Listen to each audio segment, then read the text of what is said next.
মা দেউতাৰ আশীৰ্বাদত,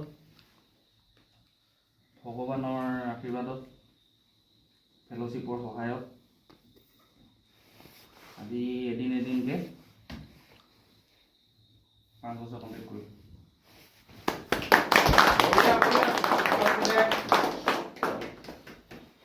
মনটো বহুত ভাল লাগি আছে আৰু এনেকৈ এটা ছাৰপ্ৰাইজ চবৰ ফালৰ পৰা পালোঁ, তো আৰু ভাল লাগিছে মনটো। তাৰপিছত আশা কৰোঁ মানে এই যোনটো ফেলোশ্বিপ আছে এইটো যাতে সদায় থাকে, ঠিক আছে। ইয়াত এতিয়া ইয়াৰ মাজতে মই ক'ব বিচাৰিম এই 5 বছৰত বহুতো আপছ এণ্ড ডাউনছ আহিলে।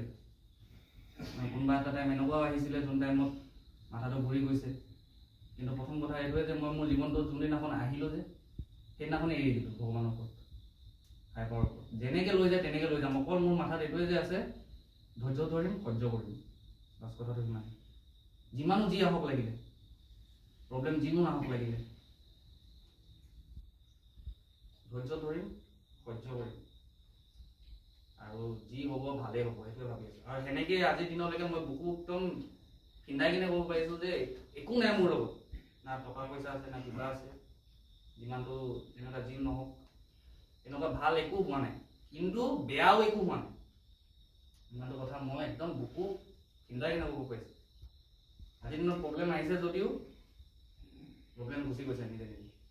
ডাঙৰ ডাঙৰ প্ৰব্লেমৰ সন্মুখীন হ'বলগীয়া হ'ল মোৰ নিজৰ কাৰণে, তো যেনেকৈ প্ৰব্লেম আহিছিলে তেনেকৈ গুচি গৈছে। তো তাৰ কাৰণে এটলিষ্ট এতিয়ালৈকে যে মই বোলে খাই দিম বা কিবা এনেকুৱা সেইটো মাথাত এটলিষ্ট অহা নাই।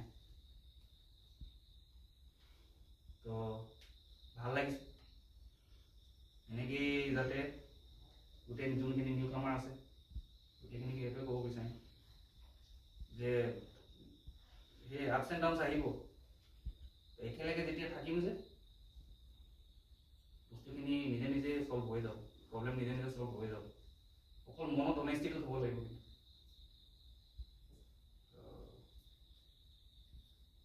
আৰু ভাল লাগিছে মানে